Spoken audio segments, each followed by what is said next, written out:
잘 오셨습니다. 우리 평화 인사를 나누겠습니다. 주 예수 그리스도의 평화가 여러분과 함께 하시길 바랍니다. 네, 옆을 향해서요. 주 예수의 평화가 집사님과 함께 하시길 바랍니다.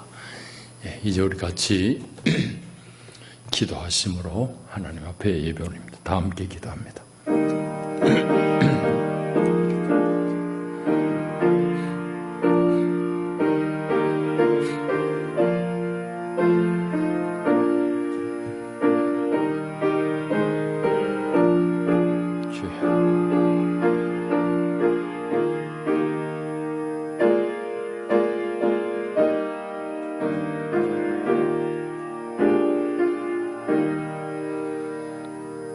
여호와께서 다스리시니 만민이 떨 것이요 여호와께서 그룹 사이에 좌정하시니 땅이 흔들릴 것이로다. 시온에 계시는 야훼는 위대하시고 모든 민족보다 높으시도다. 주의 크고 두려운 이름을 찬송할지니 그는 거룩하심이로다. 하나님은 영이시니 예배하는 자가 영과 진리 안에서 예배할지니라. 아멘.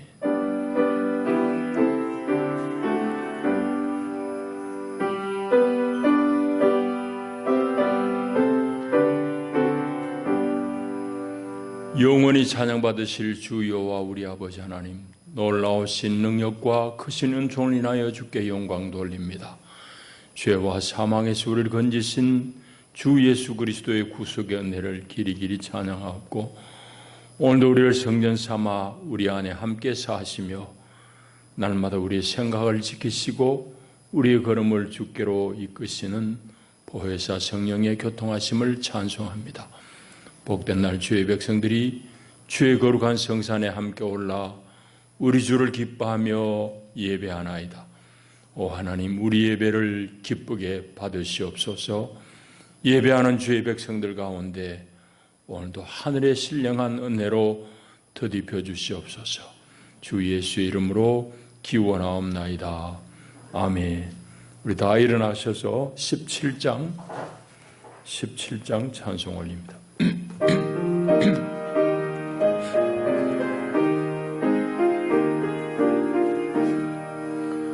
사랑의 하나님 이곳에 계시니 주 영광이 성전에 가득히 넘치네. 거룩한 주님 앞에 죄인된 우리들 경건한 마음으로 찬양합니다. 은혜의 예수님 우리 죄 인하여 속죄의 큰 사랑을 이루어 주셔서 율법의 멍에에서 해방해 주시니 복음의 자유누림 감사합니다. 위로의 성령님 우리의 마음에 늘 함께 계시오니 됩니다. 슬픔도 두려움도 넉넉히 이기니 이 세상 끝날까지 함께 하소서. 아멘. 우리 함께 신앙 고백합니다. 나는 전능하신 아버지 하나님 천지의 창조주를 믿습니다. 나는 그의 유일하신 아들 우리 주 예수 그리스도를 믿습니다. 그는 성령으로 잉태되어 동정녀 마리아에게서 나시고 본디오 빌라도에게 고난을 받아 십자가에 못 박혀 죽으시고 장사된 지 사흘 만에 죽은 자 가운데서 다시 살아나셨으며 하늘에 오르시어 전능하신 아버지 하나님 우편에 앉아 계시다가 거기로부터 살아있는 자와 죽은 자를 심판하러 오십니다. 나는 성령을 믿으며 거룩한 공교회와 성도의 교제와 죄를 용서받는 것과 몸의 부활과 영생을 믿습니다. 아멘. 이선수 권사님 예배를 위해서 기도 올립니다.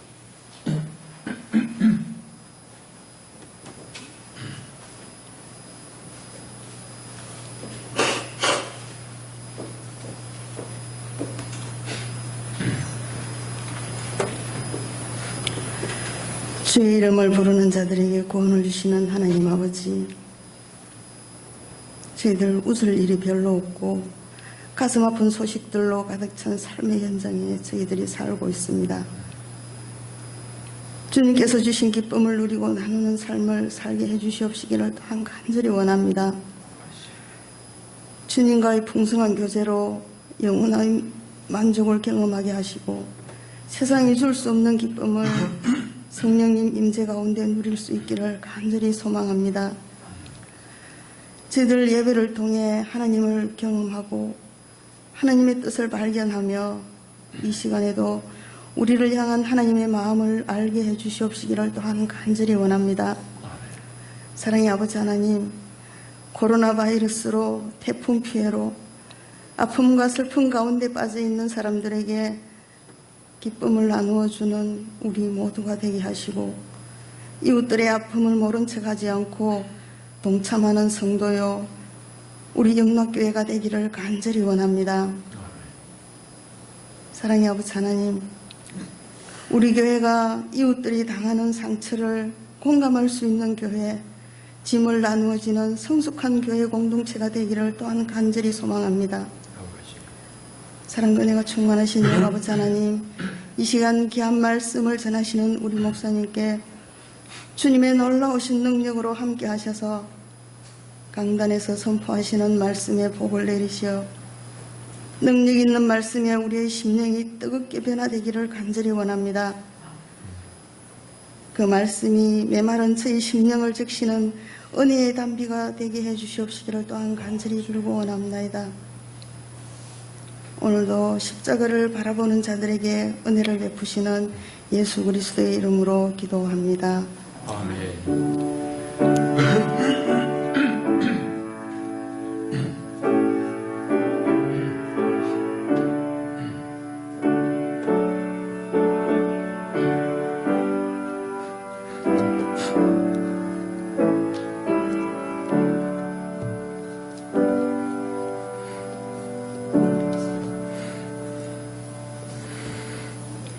이 아침 하나님께서 우리에게 주시는 생명 양식은 로마서 13장의 말씀입니다.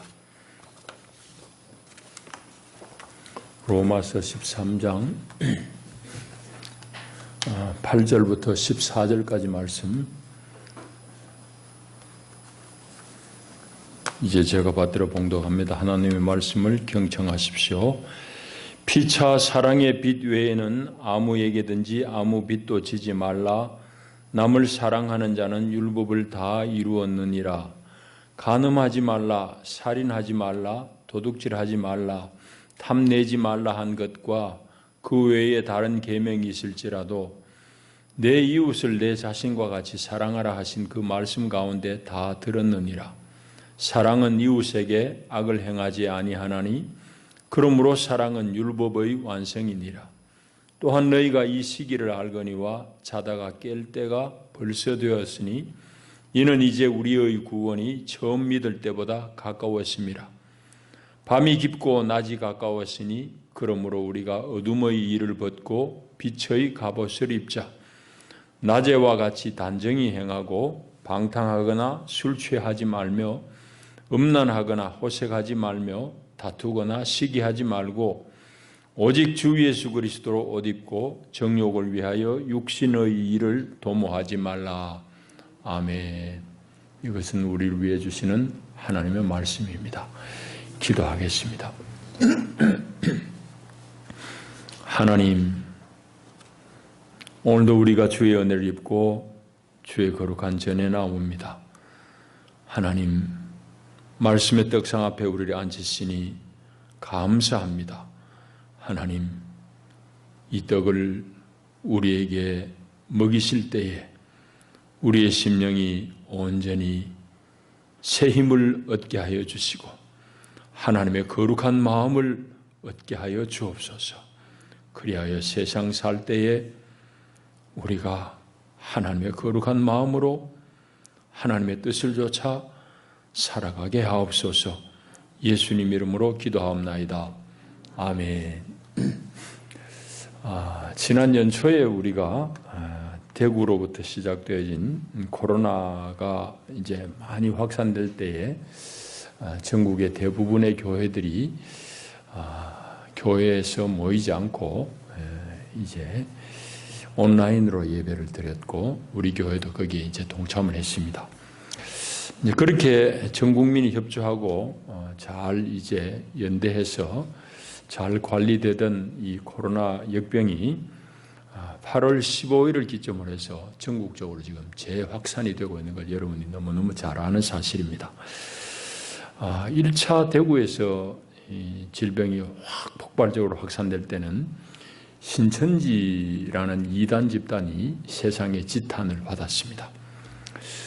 그런데 이번에 새롭게 시작된 재확산은 우리 기독교회가 세상의 지탄을 받는 계기가 되었습니다. 아주 극우적인 정치적인 입장을 가지고 있는 전모 목사를 중심으로 한 극히 일부 교회의 소행입니다마는 그럼에도 불구하고 한국 교회가 그 코로나 확산의 책임에서 자유로울 수 없는 이유는 그동안 여러분이 아시겠지만은 대형 교회의 물론 다는 아닙니다. 대형 교회 목사님들 여러분들이 그 전 목사를 뒤에서 많이 지원하고 응원했기 때문입니다. 그리고 이번 그 집회도 사실은 대형 교회 장로들 중심으로 해서 단체를 이루고 연합을 이루어 가지고 그 집회를 이끌었던 것도 사실입니다. 그러니까 우리 교회가 개신교회가 이번 2차 코로나 확산에 책임이 없다고 우리가 말할 수가 없는 거예요. 근데 문제는 사람은 누구나 실수는 할 수 있습니다. 그걸 꼭 예상을 하고 했다고 볼 수도 없어요. 좀 우리가 그 입장에 놓였다고 보면은. 그러나 좀 사실은 의도적인 부분도 많이 있기는 많이 있어요.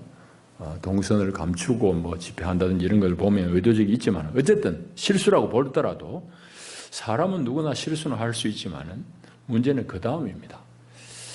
여러분들이 듣는 대로지만은 전 목사와 그 추종자들이 상식밖의 언행은 한국교회의 신뢰를 땅바닥에 완전히 내팽개쳤습니다. 아주 심각한 정도로 우리 한국교회가 지금 위기 상황을 맞고 있습니다. 그럼에도 불구하고 이 가운데서 우리가 소망을 다시 한번 확인하게 된 건데 그건 어떤 이유에서 하니까 코로나로 인해 가지고 우리의 나쁜 부분들이 다 노출되어 버리는 그런 또 계기가 되는 것도 사실이에요. 여러분 1차 코로나 확산을 통해 가지고 세상 사람들은 신천지 집단이 도대체 어떤 것인지 알게 되었습니다. 그들의 아주 엄습한 그런 선교 활동, 그 다음에 아주 끼리끼리 모여가지고 합숙하는 그런 신앙의 행태들, 그런 것들 다 이제 세상에 노출돼 버린 거죠. 그뿐만 아닙니다.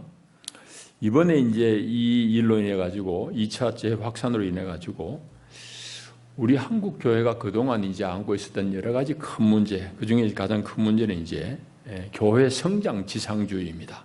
어떻게 하든지 교회를 키우면 된다는 그런 성장 지상주의와 거기에 따른 우리 신앙의 허구가 거짓된 가식이 세상에 다 들켜버린 겁니다.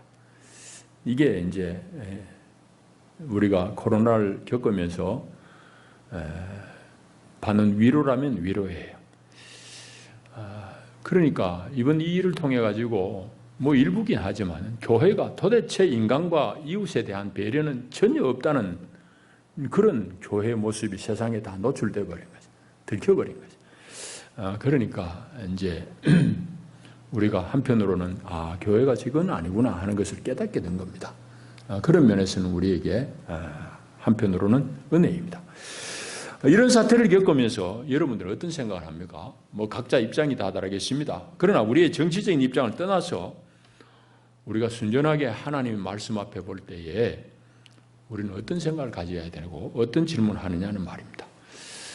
나와는 다른 그런 극우적인 교회를 우리가 비난하면서 우리는 아니야, 나는 아니야 라는 말로 우리 스스로 치부하고 끝낼 것입니까? 오늘 로마서의 본문은 이런 현실 속에 놓여 있는 우리 교회에 어떤 말을 걸어옵니까? 오늘 본문의 말씀을 좀 찬찬히 잘 살펴봐야 되겠습니다. 오늘 설교의 제목을 여러분들 보셨습니까? 설교의 제목은 아주 우리의 기분을 산뜻하게 만드는 그런 제목입니다. 좀 잘 살펴보면 좋겠습니다. 먼저 오늘 본문을 전체적으로 우리 한번 들춰봐야 되겠는데요. 로마 교회에 사도 바울이 보낸 편지가 로마서입니다. 로마 교회는 사도 바울이 설립한 교회가 아니에요. 신약에 등장하는 거의 대부분의 교회들이 다 사도 바울이 개척한 교회입니다만은 로마 교회는 골로새 교회와 마찬가지로 바울이 직접 설립한 교회는 아니었습니다. 그러면 로마 교회는 어떻게 설립이 되었을까? 이제 오순절 날 유대인들은 청장년들은 다 남자들은 이제 예루살렘에 모입니다. 1년에 3차례 이제 다 모이는데 그때 로마에 있는 유대인들도 오순절에 예루살렘에 왔습니다. 예루살렘에 온 이방에서 모여든 유대인들이 오순절날 성령이 강림하는 사건을 몸소 자기들이 눈으로 보고 경험한 겁니다. 그건 놀라운 사건입니다. 사실은 너무너무 어마한 사건이에요. 그러니까 로마 교회는 로마에 있던 유대인들이 오순절날 예루살렘을 방문했다가 그 놀라운 사건을 보고 그리스도가 이게 바로 우리가 그렇게 고대하던 메시아구나 하는 것을 고백하고 그렇게 이제 자기들의 사는 삶의 근거지인 로마로 가서 세운 교회가 로마 교회입니다. 근데 이제 로마서는 방금 말씀드린 대로 바울이 쓴 서신서 편지입니다. 로마 교회에 보낸 편지인데 이는 언제 썼는가 하면은 주후 56년쯤입니다. 바울이 이제 선교 여행 중에 고린도에 좀 한참 머뭅니다. 고린도에 머물면서 고린도는 지금으로 얘기하면 그리스입니다. 그리스 남쪽 아테네 부근이에요. 고린도에 머물면서 사도 바울이 로마 교회에 편지를 쓴 것이 바로 로마서예요. 그러면 바울이 자기가 세운 교회도 아닌데 생면부지의 성도들에게 왜 편지를 썼을까? 바울이 로마서라는 서신서를 쓴 이유는 로마가 그 당시 세계 중심이니까 교회도 당연히 힘이 있습니다. 그 힘이 있는 로마 교회의 후원을 지원을 받아가지고 세상의 끝인 스페인까지, 그 당시 사람들은 스페인이 세상의 땅끝이라고 생각했으니까 스페인까지 가서 복음을 전하고 싶은 열망이 바울에게 있는 겁니다. 근데 그게 힘없이 돈 없이 되는 일은 아니잖아요. 그래서 로마 교회의 도움을 얻기 위해 가지고 로마서라는 편지를 쓴 겁니다. 그런데 바울이 염려하는 바는 뭔가 하면은 과연 생면부지의 로마 교인들이 로마 교회가 자기의 요청을 들어줄 것인가? 보도 못한 사람인데 쉽게 도와줄 리가 없잖아요. 그러니까 바울이 자연적 편지를 쓰는데 대단히 정성을 다해서 아주 조리 있게 글을 쓸 수밖에 없습니다. 못 봤으니까, 모르니까. 글이라도 잘 써야죠. 그러니까 로마서가 말하자면 바울이 쓰신 중에서는 꼭 점수를 매기기는 못하지만 대단히 잘된 역작입니다. 신학적으로, 우리 신앙적으로 대단히 도움이 되는 그런 좋은 글이 바로 로마서예요. 그런 이유로 로마서가 쓰여졌습니다. 자, 그게 이제 로마서 전체 얘기인데 오늘 우리의 현실, 조금 전에 이제 얘기했습니다. 교회 안에도 다양한 이런 얘기들도 있고 이런 교회가 세상에 지탄을 받고 있는 이런 우리 현실과 관련해 가지고 우리가 로마 교회를 또 로마서를 조금 더 깊이 관찰할 필요가 있습니다. 먼저는 로마 교회라는 교회는 사람의 모임이니까 로마 교회를 구성하는 사람들이 도대체 어떤 사람들이냐 하는 것을 먼저 한번 질문해 봐야 돼요. 로마 교회, 우리 거창 영락교회 가면 여러분들이 교회잖아요. 이 건물은 초가집이라도 관계없어요. 비닐하우스라도 관계없어요. 이 예배당 건물이 교회가 아니에요.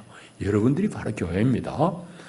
그러면은 여러분들이 어떤 사람이냐가 바로 거창 영락교회의 어떠함이에요. 로마 교회가 어떠한 교회냐?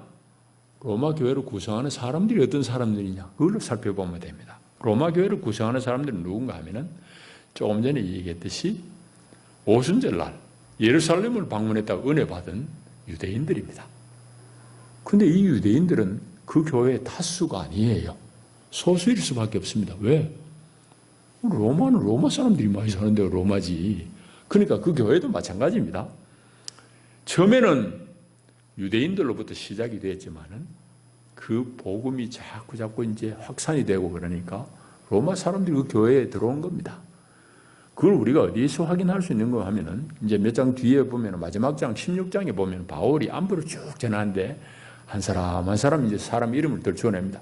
그걸 가만히 읽어보게 되면은요, 유대인들보다는 이방인들이 훨씬 그 교회의 지도자들로 많이 남아있다는 걸 우리가 알 수 있게 됩니다.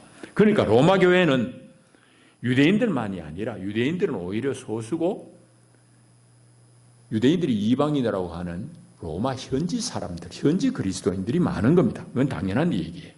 그런데 문제는 유대인들의 일반적인 성향이 어떠냐는 겁니다.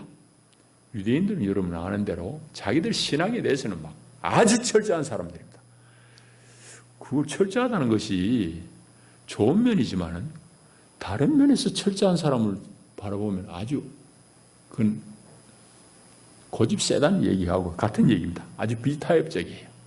유대인들은 대체로 까칠한 사람들입니다. 그러니까 세계 어디에 가도 유대인들은 자기들의 공동체, 커뮤니티를 이루고 삽니다. 신앙생활들도 자기들만, 미국도 마찬가지. 미국을 쥐고 흔드는 건 유대인들이지만은 그들은 신앙생활 자기들만 합니다. 거의 대부분이. 어디 가나 회당을 세워가지고 자기들 중심으로 모여요. 이게 이제 유대인들의 특징입니다. 자, 그러니까 로마 교회가 어떤 교회냐? 우리 대충 짐작이 가능하죠. 그러면은 조금 더 한 걸음 더 들어가지고 그렇게 유대인과 로마 현지인들로 구성되어진 로마 교회의 속 사정은 어떨까? 대충 여러분 가늠이 갑니까? 속 사정은 이질적인 두 집단이 모였으니까 대단히 썩 잘 화합되지는 못했을 것 같은 생각은 듭니다. 그죠? 그런데 그런 생각을 가지고 성경을 가만히 읽어보게 되면은, 로마서를 읽어보게 되면은, 실질적으로 로마 교회의 문제도 바로 그것이구나 하는 걸 알게 됩니다. 그런 관점으로 여러분 나중에 한번 읽어보십시오. 제가 다 소개할 수는 없고요. 바로 그 뒤에 14장 1절을 한번 보실까요? 믿음이 연약한 자를 너희가 받되 그의 의견을 비판하지 말라. 이 말은 무슨 말입니까? 교회 안에 믿음이 연약한 자가 있다 이 말이에요. 상대적으로 믿음이 더 든실하고 강한 사람이 있다 이 말이죠. 그런 차원에서 이 1절을 읽을 수 있어요. 믿음이 실한 사람이 있는 반면에 믿음이 연약한 자가 있어요. 또 여러분 한 장 넘기셔서 15장 1절 한번 볼까요? 믿음이 강한 우리는 마땅히 믿음이 약한 자의 약점을 담당하고 자기를 기쁘게 하지 아니할 것이라. 지 생각만 하지 말고 믿음이 강한 사람은 믿음이 약한 사람 입장도 생각해 줘라 이 말이에요. 교회 안에, 로마 교회 안에 믿음이 강한 사람, 또 연약한 사람 있다 이 말입니다. 여러분 그것뿐입니까? 7절 한번 건너가 볼까요? 15장 7절. 그러므로 그리스도께서 우리를 받아 하나님께 영광을 돌리신 것 같이 너희도 서로 받으라. 그 말은 무슨 얘기예요? 서로 잘 용납 안 되고 서로 갈고 내가 올린 네가 그러니 이런 소리 하니까 우리가 다 은혜로 그리스도 안에서 받아들여진 것 같이 너희들도 서로 좀 용납해라. 그 얘기입니다. 그러니까 이 안에 삐그덕삐그덕거리는 그런 요소가 있다는 이 말입니다. 충분히 우리가 그걸 추측할 수 있죠. 자, 그런데 더 큰 문제는 뭔가 하면은 유대인들과 로마 현지 그리스도인들 이 인적인 구성만 둘이 아니라 이 사람들이 실질적으로 문제는 뭘 문제를 자꾸 야기하는 거 하니까 자기들이 상대방보다 더 신앙이든지 교회 열심이든지 내가 열심이다, 내가 우월하다 하는 그런 생각. 내가 우월하다는 얘기는 뭡니까? 니는 내보다 못하다 이 말이죠. 그런 생각에 잡혀 있는 겁니다. 이 교회가. 그것도 성경에 나옵니다, 여러분. 유심히 보면 성경이 참 재밌어요. 이 성경이 하늘 뚝 떨어진 글이 아니에요. 우리의 현실을 다 반영한 책입니다. 다 반영한 글이에요. 그 시대에 그 사람들한테 주신 말씀이니까. 자, 그걸 우리가 또 확인할 수 있는 대목이 너무너무 많은데 14장 13절 한번 보실까요? 그런즉 우리가 다시는 서로 비판하지 말고 도리어 부딪힐 것이나 거칠 것을 형제 앞에 두지 않도록 주의해라. 그러면 이 말은 무슨 말이에요? 그 교회 안에 내가 옳니 네가 그러니 서로 비판한다 이 말이죠. 그리고 형제 앞에 부딪힐 것도 가지고 자빠지게 만든다 이 말이죠. 그런지 좀 고마해라 이 말입니다. 그러니까 교회가 얼마나 머리 아파요. 그런 교회란 말이지. 여러분 그러니까 교회 안에 그런저런 일들 늘상 있었습니다. 옛날에도 있었고 지금도 있고 그래요. 자, 그래요. 여러분 더 재밌는데 한번 볼까요? 이제 앞으로 한번 넘어가 보겠습니다. 앞으로 한 장 넘기셔서 12장 16절 한번 건너가 보시죠. 12장 16절을 보면 로마 교인들을 향해서 또 뭐라고 그런가 하면은 서로 마음을 같이 하며 높은 데 마음을 두지 말고 도리어 낮은 데 처하며 스스로 지혜 있는 채 하지 말라. 이게 무슨 말이에요? 이 편이 갈라져 가지고 유대인들 로마 사람들 편이 갈라져 가지고 내가 잘하고 너는 못한다 그러지 마라 말이지. 서로 마음을 높은 데 두지 마라. 오히려 낮은 자리에 처하고 내가 지혜 있네 하지 마라 말이지. 상대방을 잘 인정해줘라. 마음을 같이 해라. 마음을 같이 안 하니까 이런 소리 자꾸 하는 거죠. 로마서에 보면 그런 장면이 너무너무 많이 나와요. 그러니까 여러분들 옛날 교회는 우리보다 더 아주 신령한 별천지에 살던 사람 같죠. 아니 성경을 가만히 우리 읽어보면 너무너무 우리 모습하고 아주 흡사해요. 어느 교회는 마찬가지. 다 그렇습니다. 그럼에도 불구하고 하나님의 교회는 하나님의 교회로 이때까지 이어진 거예요. 그 이어지는 맥락이 뭔지를 살펴야 되지. 여러분 우리하고 다른 별천지 사람들로 자꾸 오해하면 안 돼요. 자, 그렇게 우리가 이 교회의 형편을 알 수 있게 됩니다. 그러니까 이 교회가 인적인 구성이 다르잖아요. 인종이 다른데 사람이. 그런데 사람만 다른 게 아니라 인종만 다른 게 아니라 그 안에서 내가 옳은데 저것들은 아직까지 하나님 모르네. 그렇게 별나게 서로를 갖다가 이제 비난하는 그런 일들도 로마 교회 안에 있었다는 것을 우리가 이해하게 됩니다. 자, 그런 중에 우리가 이제 13장을 읽었어요. 13장을 전체 내용을 짧게 요약하자면은 13장은 성도라고 하면 적어도 국가에 대해서는 이런 자세를 가져야 돼 하는 것이 7절까지의 내용이고 8절부터 오늘 읽은 본문의 내용 8절부터 14절까지는 적어도 그리스도의 사람이라고 그러면은 이웃과 인간에 대해서는 이런 자세를 가져야 돼 하는 그런 이웃에 대한 인간에 대한 성도의 자세를 말씀하고 있는 부분입니다. 그 인간에 대한 성도의 자세를 오늘 본문은 우리에게 말씀하고 있는데 두 가지입니다. 8절부터 10절까지는 뭔가 하면은 간단히 얘기하면 10계명 뒷부분은 다 인간 사이의 계명이잖아요. 살인하지 말라, 간음하지 말라, 도적질하지 말라, 무남의 그 탐내지 말라 이런 것들 다 인간 사이의 계명들이 중요한 계명의 요소입니다. 그런데 8절부터 무슨 얘기인가 하면 여러분들이 그런 10계명을 많이 배우고 여러 가지 율법을 많이 배웠지만 그 모든 율법이 사실은 예수님의 한마디 말씀 내 이웃을 내 몸과 같이 사랑하라 하는 그 말씀 안에 다 포함되어 있다. 그러니까 여러분들이 율법을 잘 지키느냐 성경을 잘 지키느냐 이웃을 당신 몸같이 당신 자신들같이 사랑하시오 이 말입니다. 그 말 안에 다 들어있다 이 말입니다. 그 얘기를 다시 오늘 우리의 얘기를 하자면은 인간에 대한 이웃에 대한 사랑과 배려 없이 내 신앙 이야기하는 거 그 헛일이다 이 말입니다. 꽝이다 이 말입니다. 그거는 허위다 가식이다 이 말입니다. 여러분 오늘 코로나 시국에서, 코로나 전국에서 한국 교회가 욕 얻어먹는, 욕도 얻어먹는 정도가 욕 태바지기를 얻어먹는 결정적인 지점이 바로 그 지점입니다.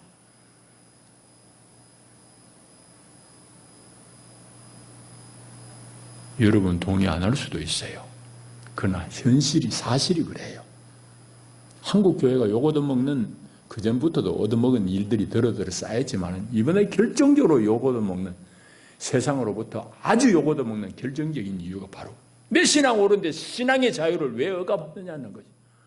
그 장에도 여러분 보십시오. 온라인 예배 2달 할 때도 꾸역꾸역 자기 교회만 예배한 교회 있어요. 젊은 엄마들 앞에서 피켓 들고요. 그건 내가 보니까 자기 교회는 근사인지 몰라도 그건 그 장의 교회들 다 욕배인 짓이에요. 나쁜 짓이에요. 옳지 못한 짓이에요. 자기들만 거룩하나? 세상에 욕 얻어먹이고 교회에 어떻게 사람들이 부끄러워 댕길 수 있냐 이 말이에요. 그 지점을 놓쳤다 한국 교회가. 지금도 마찬가지. 그래서 사랑이 율법의 완성이라는 걸 꼭 기억하셔야. 그 이웃에 대한 배려와 사랑 없이 내 신앙 주장하는 것, 그는 거짓일 가능성이 농후합니다. 자, 그걸 이해해요. 두 번째, 11절부터 끝절까지는 무슨 얘기인가 하면은, 이웃에 대해서는 네 몸과 같이 그렇게 사랑해야 되지만은, 당신 스스로, 너 자신에 대해서는 아주 철저해라. 그 얘기를 하고 있습니다. 그 얘기하면서 지금 우리가 처한 때는 밤이 깊은 때다. 밤이 깊었다는 얘기는 아침이 가까웠다는 얘기잖아요. 다시 이야기하면 주님 오실 날이 다 됐다 이 말입니다. 밤이 깊으면 아침이 가까운 것 같이 우리가 낮을 준비하는 사람으로 낮에 행하는 것 같이 그렇게 살아야지. 늘 껌껌한데 내 혼자 살듯이 그냥 엉뚱한 짓 하고 그러면 되겠느냐 그 얘기입니다. 쉽게 말하자면. 그러면서 단정히 행해라. 낮에 여러분 빨가벗고 다니는 사람 있습니까? 낮에 술 취해가지고 지 맘대로 그냥 막 벌로 사는 사람 있냐고 남이 보는데 밤에는 호흡거리 할지라도 낮에는 못하잖아요. 남이 다 이목이 있으니까. 그와 같이 단정히 낮에와 같이 단정히 행해라. 그런 말씀은 다 이해되는데 그 다음 말씀이 14절이 사실은 요약하는 말씀인데 이 말씀이 무슨 말인지 잘 이해가 어려워요. 14절을 보면 오직 주 예수 그리스도로 옷 입어라. 예수로 옷 입어라 이 말이죠. 아니, 예수가 무슨 옷이냐? 이런 질문이, 이런 퀘스천이 있습니다. 그죠? 예수로 옷 입는다는 말이 무슨 말일까? 그 말을 우리가 이해하기 위해서 우리 누가복음 24장 49절을 여러분 나중에 한번 읽어보시면 좋겠습니다. 누가복음 24장 49절을 보면 예수님이 하신 말씀입니다. 내가 내 아버지께서 약속하신 것을 너희에게 보내리니 너희는 위로부터 능력으로 입혀질 때까지 이 성에 머물러라. 그런 말씀하세요. 그 능력을 입힌다고 그러잖아요.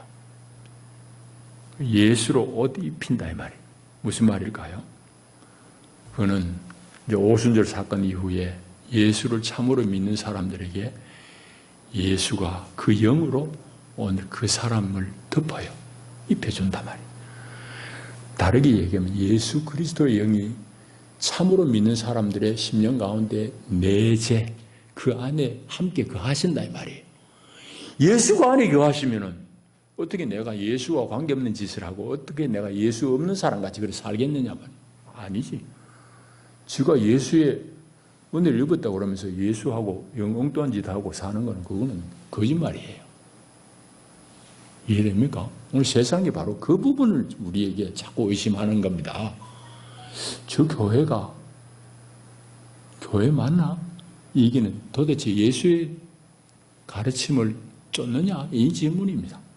여러분, 그러니까 예수 그리스도로 옷 입는다는 이 말은 예수 그리스도가 내 안에 계심으로 인해서 내 인격에, 내 말과 내 행동에 예수가 나타나는 거예요.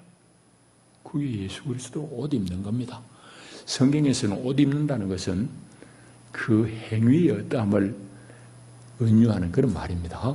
계시록에도 다 그래 나와요. 신옷 입는다는 것에서 설명을 그래 하고 있습니다. 자, 그러면 우리가 이 본문이 다 이해됐어요. 자, 그러면 이제 우리 얘기를 하고 마칠 차례입니다. 우리 얘기를 좀 하십시오. 여러분들이 아신다. 특별히 또 우리 순전한 우리 교인들에게는 대단히 혼란스러운 그런 장면을 우리가 많이 겪습니다. 대단히 혼란스럽고 혼돈스럽습니다. 왜? 도대체 지금 세상의 지탄을 받는 그 부류의 사람들조차도 목사들이 그 교회들이 자기들이 그냥 신앙을 위해서 목숨을 사수하겠다 나대니 순교하겠다고 달라더니 이야, 참 헷갈리네. 그렇게 지탄을 받는 사람들조차 신앙의 자유를 위해서 예배의 자유를 위해서 목숨 내놓겠다고 그러니 저게 맞나? 뭐 헷갈리는 사실입니다. 여러분, 그러나 복잡하게 생각할 거 없어요. 언제나 하나님의 진리는 간결합니다. 단순합니다. 여러분, 예배는 성도들이 교회가 해야 될 마땅한 도리입니다. 사실입니다. 그러나 예배 행위 자체가 하나님의 기쁨이 되는 것 결코 아닙니다. 그건 제가 이 얘기 안 해도 너무너무 잘 알지요. 예배 행위 자체가 하나님 기뻐하는 게 아니면 우상이에요. 그러니까 이사야에서도 보면은 도대체 재물 가지고 좀 오지 마라. 성전 문지방 들락날락거리지 마라. 내가 역겨워서 못 견디겠다. 하나님 그렇게. 왜? 소도 잡고 그냥 양도 잡고 하나님 앞에 재물은 바리바리 들고 오는데 하는 짓은 전부 손에 피가 가득해요. 남을 억압하고 착취하고. 그러니까 예배 좀 그만 그쳐라. 내가 견디지 못하겠다. 하나님 그러잖아요. 그러니까 예배 행위 자체가 하나님의 어떠함을 담아내지 못할 때 그 삶이 그건 하나님의 역겨운 행위가 되는 거예요. 그건 우상이에요. 내가 예배에 위해서 목숨 건다? 거짓말이에요. 이해됩니까? 어려운 거 아니에요. 어려운 거 아니에요. 여러분, 구약에 뿐만 아니라 신약에도 너무너무 그런 말씀이 많아요. 여러분, 유대인들이 목숨같이 생각하는 게 안식일 아니에요. 안식일 때문에 예수님이 얼마나 그냥 유대인들하고 많이 다퉈요. 안식일날 밀밭 사이로 지나가다가 제자들이 배가 고파가지고 뭐 좀 이래가지고 먹었는데 이삭을 부벼 먹었더니 바리새인들이 오고 쳐다보고는 당신 제자들이 안식일날 못할 일을 하고 있다. 타작한다고 시비하는. 그때 예수님 하신 말씀 기억나십니까? 이복에 당신들 생각 좀 해보라고. 사람이 안식일을 위해서 있는 게 아니라 안식일이 사람을 위해 있는 것이네. 예수님 그런 말씀하셨습니다. 안식일, 거룩하게 예배해야 되는 것, 그 모든 일이 사람을 위한 거지. 사람이 그 안식일이라는 그 형식에 매여가지고 사람이 지금 뭐 죽고 사고 하는데 그거 안식일 타령할 건가? 그 얘기입니다. 요즘 우리의 얘기를 쉽게 얘기하자면. 그런데 우리가 신앙 좋다는 사람들이 그런 부분을 놓치는 거예요. 여러분, 그 얘기는 너무너무 우리가 할 건 많지만은 그런 정도로 우리가 충분히 정리됩니다. 혼돈스러울 거 없어요. 그의 말이 아니라 그 삶이 얼마만큼 사람에 대한 배려와 사랑이 있느냐는 것을 봐야 돼요. 두 번째로 우리 얘기입니다. 그러므로 우리는 깊은 인간에 대한 이해와 사랑 없이 자기 신앙만 고집하고 얘기하는 것은 결코 성숙한 그리스도인의 모습이 아닙니다. 바리새인들이 예수님한테 독사의 자식들이라고 혼쭐 난 이유도 바로 거기에 있습니다. 그 사람들 11조 철저하게 해요. 안식일 철저해요. 일주일에 두 끼나 금식한다고 자랑했어요. 얼마나 참 훌륭한 사람들이에요. 근데 예수님이 독사의 자식들이라고 꾸중한 이유도 바로 그 부분입니다. 자기들의 잣대 가지고 남을 비난하고 내만 하나님 섬기네. 니는 뭐냐? 그런 그 교만을 꾸짖은 거예요. 그런 가식을 꾸짖는다고. 인간에 대한 배려가 없어요. 그 예수님이 얼마나 답답했으면은 다윗 시대 때 이 얘기도 들먹이잖아요. 조금 전에 그 안식일이 사람을 위해서 있는 게 아니라고, 이제 안식일이 사람이 안식일을 위해 있는 게 아니라고 그럴 때 예수님이 그때 또 하신 말씀 여러분 기억하세요? 다윗 때 이 얘기예요. 다윗이 자기를 쫓는 사람이, 따르는 사람이 한 400명 돼요, 군사가. 사울은 계속 빗발하고 박해를 하지. 피해 다니다, 뭘 400명, 여러분, 한 끼 식사가 얼마나 돼요? 먹을 게 너무너무 부족할 때예요. 그래가지고 저 시골에 제사장 만나가지고 우리 굶어 죽게 되었는데 좀 달라고, 양식이라 좀 달라고 할 때 제사장이 하는 말이, 이거는 안식일 날 물린 거룩한 떡, 이건 제사장만 먹을 떡인데 이거라도 자식에. 예수님이 그것까지 인용한다고. 얼마나 바리새인들이 치사하게 자꾸 시비했으면 그런 얘기까지 했을까요?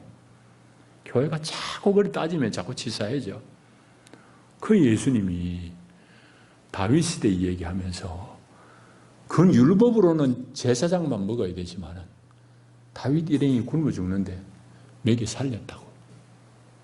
그런데 당신들이 안식일 날 안식 가지고 자꾸 따지고 사람 못 살게 구느냐? 그렇게 꾸짖은 겁니다. 여러분, 오늘 교회가 바로 이 부분을 실수하는 거예요. 여러분, 자기 신앙만 고집하는, 남의 염려는 아랑곳도 하지 않아요. 그게 뭐예요? 바리새인하고 똑같은 거지. 현대판 바리새인이지. 여러분, 우리가 주일날 주의 교회에 모여서 예배하는 건 너무너무 귀합니다. 너무너무 기대되는 일이에요.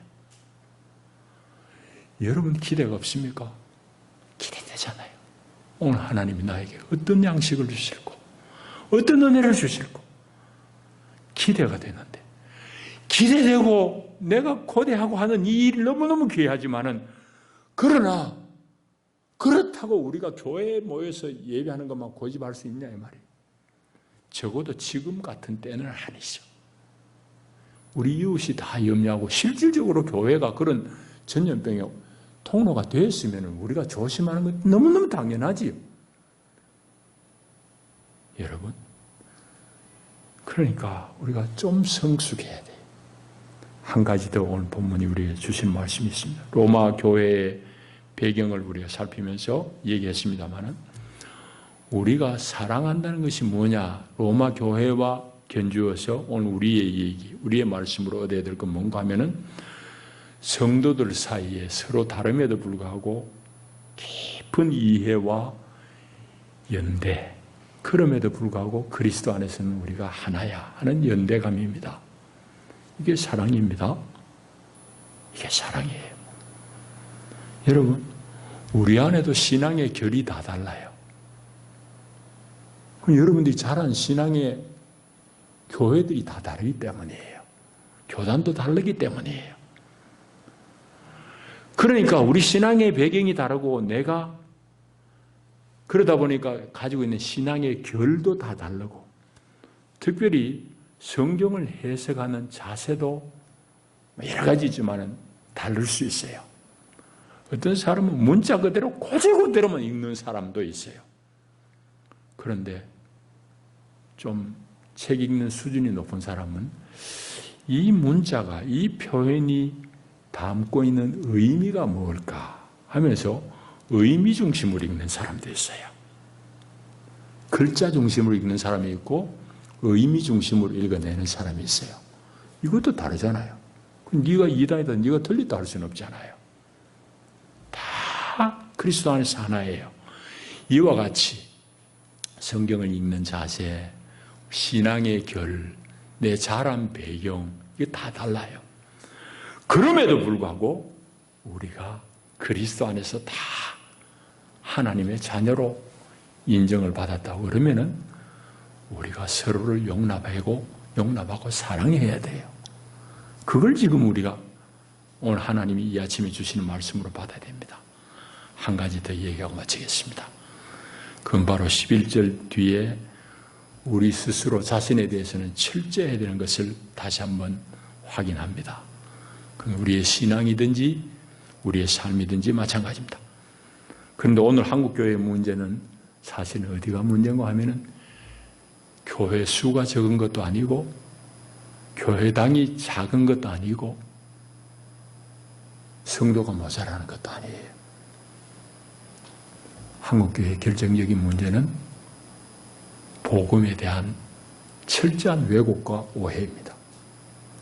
오해는 왜곡과는 좀 달라요. 왜곡은 뭔가 자기 욕심 때문에 성경을 의도적으로 꼬는 거예요.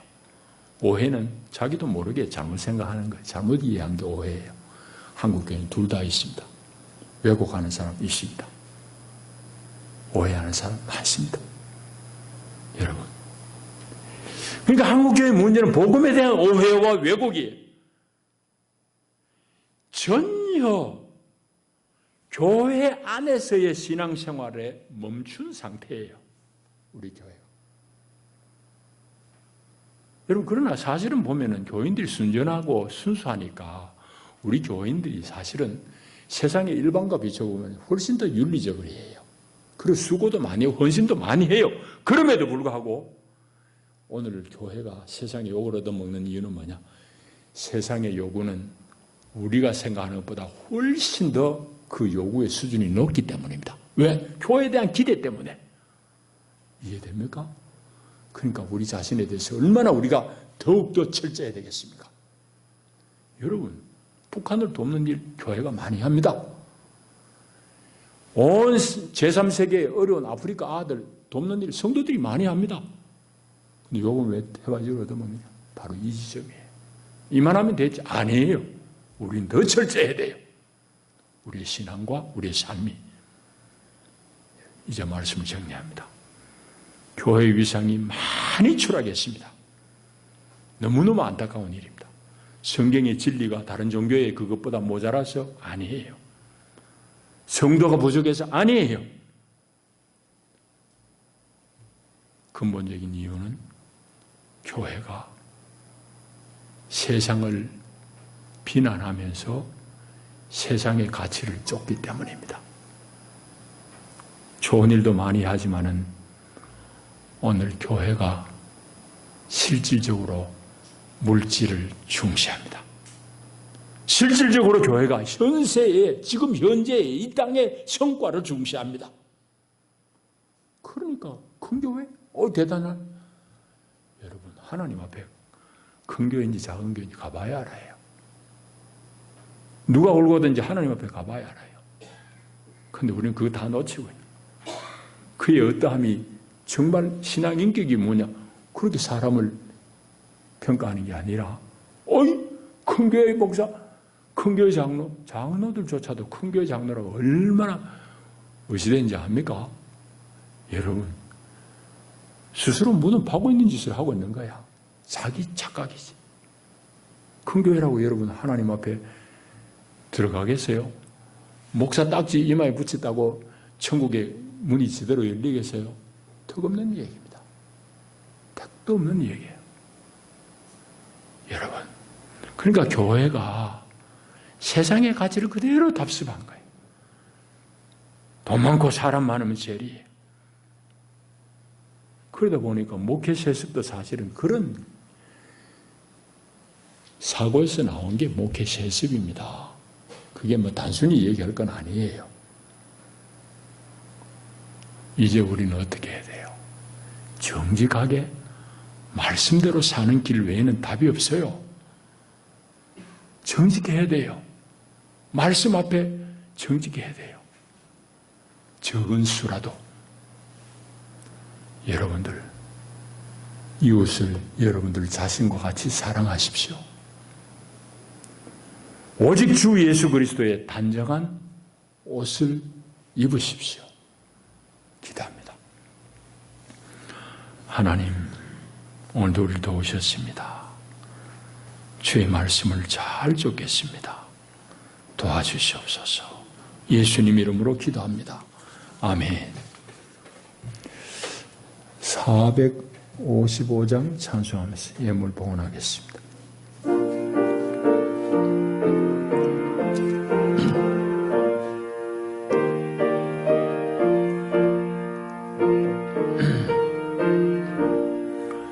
주님 죽음을 본받는 자 그 맘의 평강이 험악한 세상을 이기림이 하늘로부터 임함이로다. 주님의 마음 본받아 살면서 그 거룩한 나도 이루리. 주 모습 내 눈에 안 보이며 그 음성 내 귀에 안 들려도 내 영혼 날마다 주를 만나 신령한 말씀 주님의 마음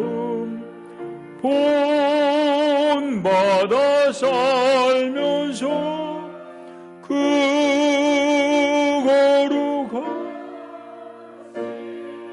나도 이루리.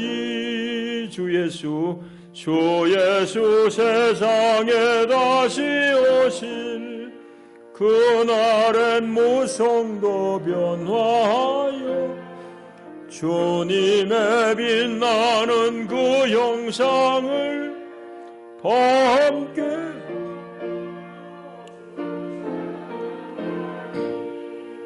주님의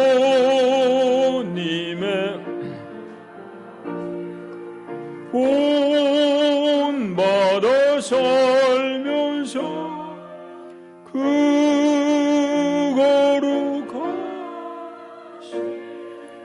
나도 이루리. 하나님 주신 은혜와 사랑에 너무너무 감사합니다. 우리의 온 몸과 마음을 이 예물에 다 담아 주님 앞에 드리나이다. 하나님, 저들의 삶을 다 받으시고 하나님 인도하여 주옵소서. 저들의 필요를 잘 아시는 주여, 주의 충만함으로 채워주시옵소서. 예수님 이름으로 축복하고 기도합나이다. 아멘. 교회 소식 주보를 우리 참조하시겠습니다. 다른 지역에는 지금 현장 예배가 대체로 좀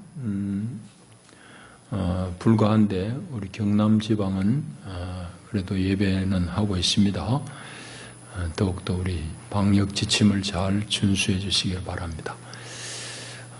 명부 작성해 주시고 또 열이 나고 이러면은 집에서 좀 쉬시고 또 손을 닦으시고 마스크 꼭 착용해 주시기를 바랍니다.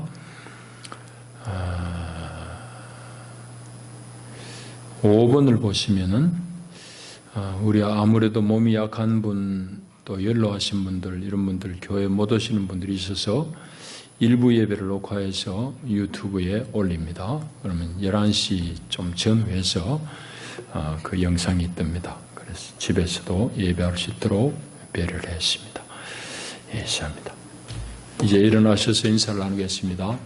잘 오셨습니다. 감사합니다.